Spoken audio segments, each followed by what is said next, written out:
Mesdames, Messieurs, amis téléspectateurs, bonjour. C'est avec plaisir que je vous retrouve comme chaque samedi dans le cadre du Forum libéral. La semaine dernière, je vous ai entretenu sur la situation en Haïti. Aujourd'hui encore, je vous dirai la même chose puisque ça ne s'est pas amélioré, puisque dans la semaine qui vient de s'écouler, il y a un homme politique, mon ami Éric Jean-Baptiste, qui a été assassiné alors qu'il était dans une voiture blindée. Il a quand même reçu des balles, lui et son chauffeur, qui ont perdu la vie. Aujourd'hui, je voudrais rendre je voudrais rendre hommage à un grand artiste haïtien qui est mort, comme vous le savez, à Paris, au Zénith, à l'occasion de la reprise de la tournée du grand groupe d'Haïti, Karimi. Alors, je vais vous expliquer mon point de vue, qui n'engage que moi. Mika Ben a été invité par Karimi pour participer à ce concert à Paris. Mais qui était réellement Mika Ben? C'était un artiste haïtien, on peut le dire, haïtien, artiste, mais ce n'était pas un simple artiste haïtien, il était un artiste engagé. Il était engagé dans la même mouvance que Toto Vicente, que Mano Charlemagne, que Michel Martelly au début, qui s'est transformé depuis en homme d'affaires, Fantôme et Timano. Mika chantait surtout sur le rythme, non pas compas, mais le rythme troubadour. Le rythme troubadour, c'est le rythme d'origine même de la musique haïtienne, qui est devenu par la suite compas, etc. Mais le rythme d'origine d'Haïti, c'était le troubadour, avec guitare et Marrakech et machin, même pas conga, enfin, si vous voulez, tambour. Et c'est ainsi qu'on jouait de la musique au départ en Haïti. Bien sûr, Jean-Baptiste, le grand musicien Nemours, est venu par la suite à créer le compas. Mais Mika était quelqu'un très réservé, mais en même temps, on sentait que c'était un homme qui n'acceptait pas ce qui se passait. Toto Vicente est toujours révolté contre le système du valliériste. Il était un opposant, elle a même fait la prison. Mano Charlemagne, pareil. Mano, par la suite, est devenu maire de Port-au-Prince. Et j'ai eu l'occasion de le faire venir en Guadeloupe. Et nous avions fait une grande réunion avec le World Trade Center, de mon ami à l'époque qui était responsable du World Trade Center, Claudie Ali. Pourquoi je parle de Mika Ben et ce qui s'est passé? J'ai retenu une phrase de notre ami Claudie Siard, grand musicien, grand culturel sur Paris, ancien président de radio, mais qui a été également délégué interministériel pour les Français d'outre-mer. Claudie Siard avait le grade de sous-préfet. Il ne faut pas l'oublier, quand vous avez ce poste-là, vous êtes censé être un sous-préfet. Et Claudie Siard a déclaré ceci à la télévision. Je n'ai pas compris. Mika Ben n'avait pas encore chanté alors qu'il transpirait, qu'il était complètement noyé de sueur. Et c'est à partir de ça que je vais porter mon raisonnement. Mika Ben, homme engagé, a été invité pour jouer à Paris. Il entend que l'ONU est en train de préparer une mission pour venir combattre les gangs. Mais Mika Ben se souvient aussi qu'on a assassiné à son domicile le président Jovenel Moïse. Et il n'y a eu réellement aucune réaction de la communauté internationale pour faire la lumière sur ce crime. J'ai déjà dit, j'ai donné le détail de ce qui s'est passé à ma connaissance, puisque je suis très très proche d'Haïti, comme je vous l'ai déjà dit. Alors Mika Ben, recevant cette invitation, s'est dit dans sa tête, je vais montrer aux Français que nous sommes un peuple libéré. Nous avons été un temps occupés par les Américains, mais depuis les événements continuels qui ont fait que Haïti n'a jamais fonctionné normalement, c'est parce qu'on n'a jamais réellement, sur le plan international, accordé à ce pays sa vraie valeur. Je l'ai déjà dit ici même, Haïti n'a pas été, l'abolition n'a pas été abolie en Haïti. Les Haïtiens se sont libérés de l'esclavage. Et rappelez-vous cette bataille, cette grande bataille qui a fait d'Haïti des héros, notamment des Salines, c'est la grande bataille qui a fait que tout le monde a reconnu la qualité des soldats haïtiens quand ils ont battu les troupes de Leclerc dans cette grande bataille qu'on honore régulièrement sur le territoire d'Haïti. Eh bien, Mika s'est dit, bon, je vais dire aux Français que nous n'acceptons pas une colonisation, nous n'acceptons pas de troupes étrangères et nous avons le faire savoir.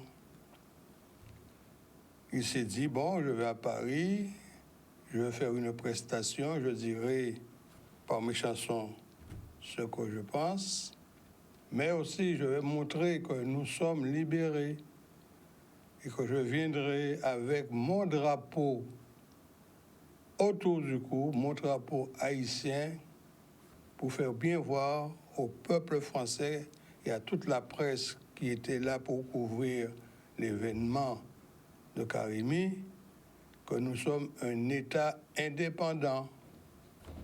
Il a mis son drapeau autour du cou, il a fait sa prestation, et après la prestation, il a fait une crise cardiaque, dit-on, mais ça peut être une crise cérébrale, et il est tombé.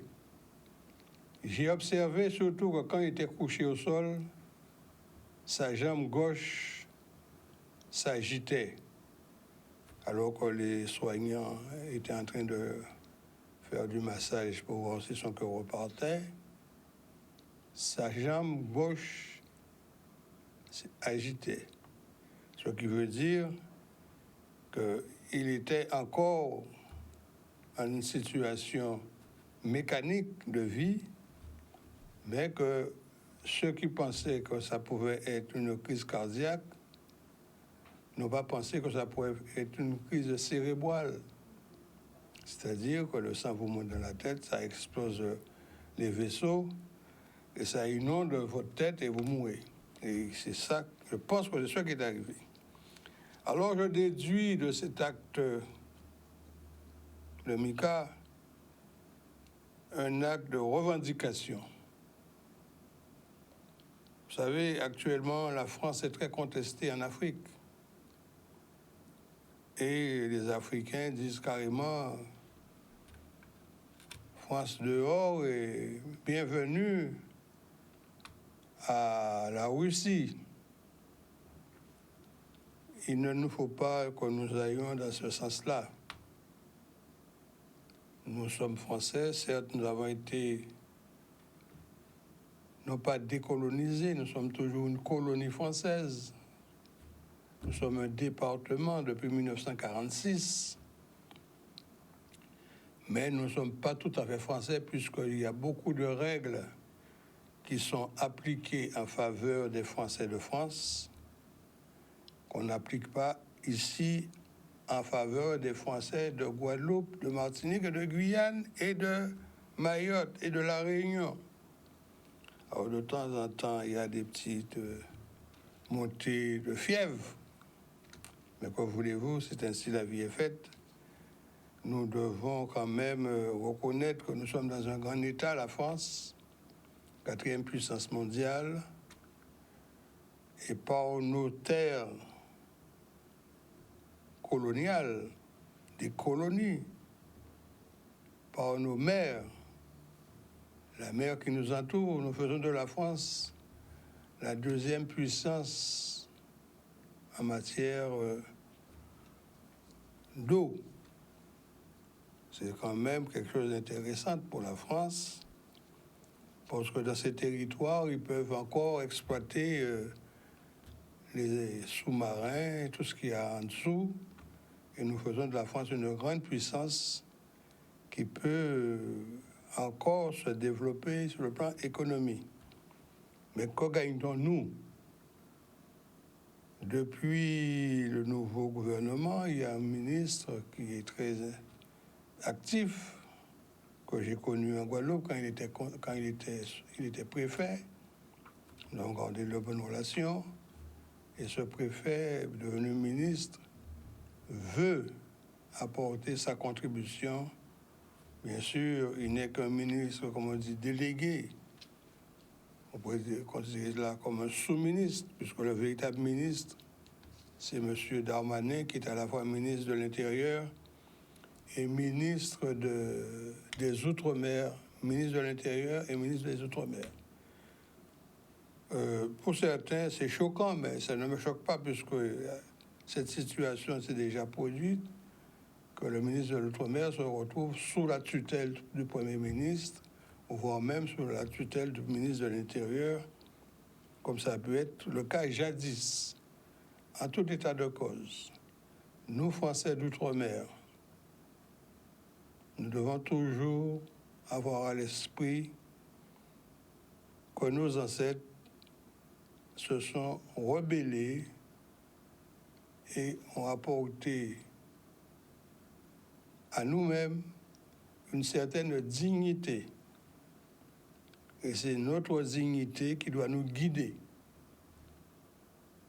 On ne peut pas être en permanence en situation de révolte, mais par notre dignité, nous devons demander continuellement des droits, l'application de nos droits, exiger notre appartenance totale à la France, ou sinon, libérez-nous.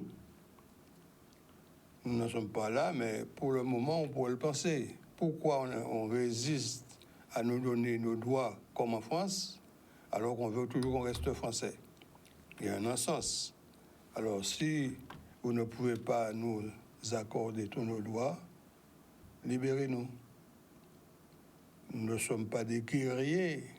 Nos ancêtres furent des guerriers, mais nous ne sommes pas des guerriers. Nous sommes des hommes de pensée. Et nous voyons comment les choses se passent dans le monde. Alors, de grâce, il y a une loi qui va être bientôt portée devant l'Assemblée nationale concernant les immigrés. Samedi dernier, je donnais mon point de vue là-dessus. Mais ce qui est prévu dans cette loi, c'est ce que j'ai déjà dit ici même. Si quelqu'un est en situation irrégulière, exploité parce qu'il n'a pas de papier, la sécurité sociale ne perçoit pas des charges, alors que s'il a des papiers, au moins la sécurité sociale percevra des charges et que lui-même il se ferait rémunérer légalement comme le prévoient les textes sociaux et du travail. Voilà ce que je vais vous dire aujourd'hui. Alors, demain a lieu les funérailles de Mika Ben, non pas en Haïti. Vous imaginez bien dans la situation d'insurrection qui se passe en Haïti, l'enterrement de Mika Ben en Haïti aurait été une cause supplémentaire de révolte. Il sera inhumé à Miami. Bien entendu, la cérémonie sera sur Facebook. Alors, je vous recommande de vous y mettre pour prendre part à cette cérémonie qui aura lieu à Miami. Voilà ce que je voulais vous dire aujourd'hui. Insistez absolument pour venir le faire. Parce que j'ai rencontré Mika Ben en Haïti, vous l'imaginez bien, puisque j'étais en mission là-bas. Et c'est un homme charmant, tout comme Martelly. Martelly et ses amis venaient chez moi le soir, à Pétionville, avec mes enfants. Ils jouaient de la musique, m'empêcher de dormir. Mais comme voulez-vous, c'était des jeunes. Il fallait les accepter tels qu'ils étaient. Et nous avons un artiste guadeloupéen, Théophile, qui a été l'un des chanteurs de Fantôme en Haïti. Peut-être vous ne le savez pas, mais il était l'un des chanteurs leaders de Fantôme en Haïti. Voilà, mesdames, messieurs, ce que je voulais vous dire. Je vous souhaite donc de passer un bon week-end. La pluie est revenue, comme l'a signalé monsieur le préfet, et il semblerait que c'est une pluie qui va durer 3 jours. Alors, prudence sur les routes. N'allez pas à la mer pour le moment, n'allez pas à la rivière non plus, puisque, vous savez, les rivières, des fois, sont des traîtres. Hein. Vous voyez que c'est calme et tout d'un coup, l'eau qui descend avec violence. Donc, évitez tout cela. Et j'espère vous retrouver samedi prochain, en bonne santé, dans le cadre du Forum libéral. Bon week-end à tous et à samedi prochain.